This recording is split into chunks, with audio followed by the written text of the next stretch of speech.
25 रात्र 24वी सोमवती आवस। ज्या सोमवारी आवस येते तिला सोमवती आवस म्हणतात।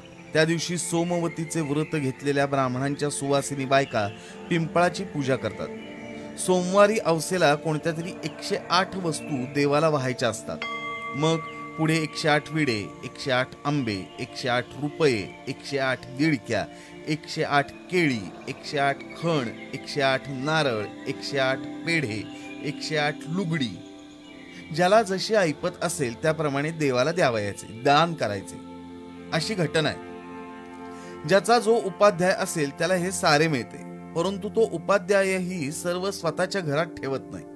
पारावर इतर उपाध्याय मंडळींना तो ते वाटतो। ही पद्धत फार सुंदर आहे, त्यागावरती उभारलेली आहे आणि त्यामुळे उपाध्याय मंडळीत परस्परांचा द्वेष मत्सर करायला अवकाश राहत नाही। माझी आई जेव्हा एकत्रात होती, भरल्या घरात श्रीमंतीत होती, तेव्हाच तिनं सोमवतीचं व्रत घेतलं होतं। 108 पावल्या, 108 विडे, 108 पेढे अशा चांगल्या सोमवती तिनं त्यावेळेस घातल्या होत्या।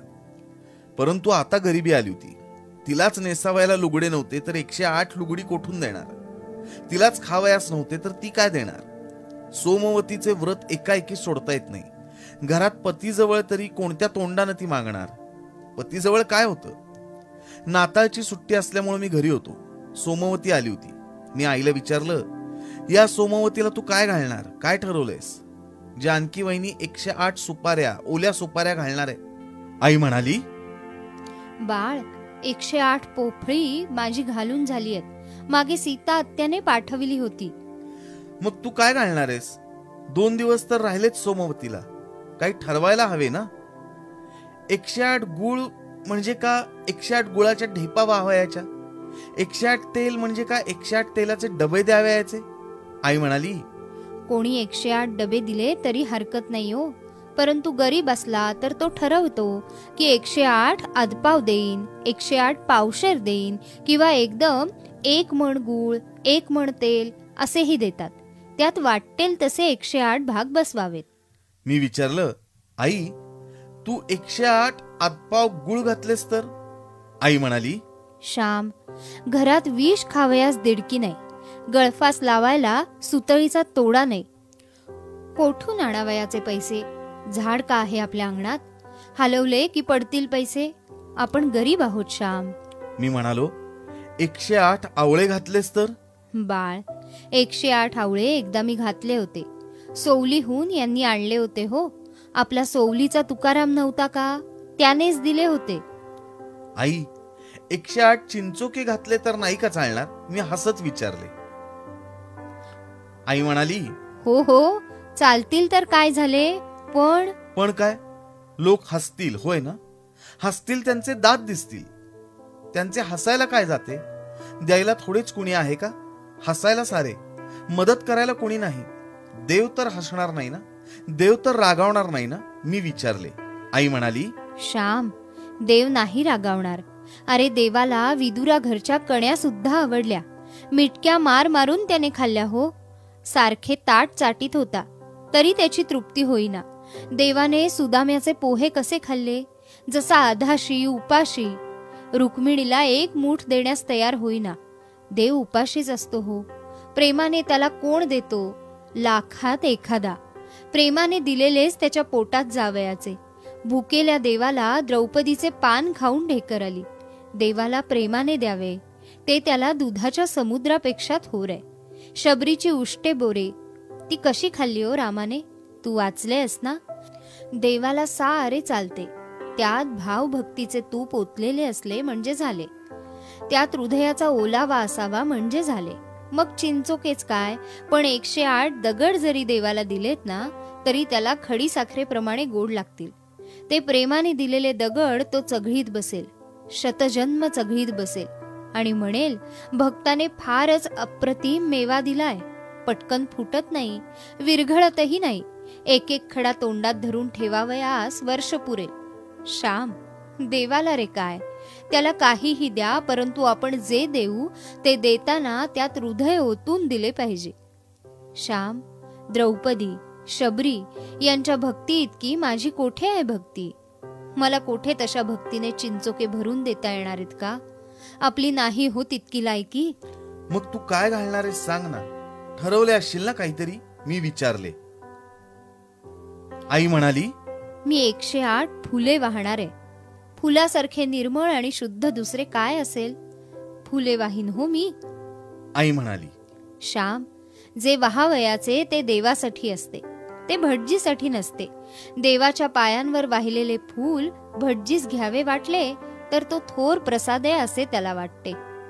नाहीतर तो घेईल, नाहीतर देवाच्या पायावर ते फूल तसेच राहील. आपणास दुसरे काही देता येत नाही तर काय करावयाचे सांग? देता येईल ते देवाला द्यावे. मग कोणती 108 फुलं वाहणार आहेस? आपणाकडं फुलं तरी चांगली कुठे आहेत? नाहीतर आई 108 पानच वाहा. तुळशीची पानं, 108 बेलाची पानं, 108 दुर्वा. आई, देवाला फुलांपेक्षा पानच का ग जास्त आवडतात? कितीही फुलं असली तरी तुळशीपत्र, दुर्वा, बेल यांच्याशिवाय पूजा पुरीच होत नाही. विष्णूला तुळशीपत्र, गणपतीला दुर्वा, शंकराला बेल. त्यांना फुलांपेक्षा यांचीच आपली जास्त आवड का ग आई? असं मी विचारलं.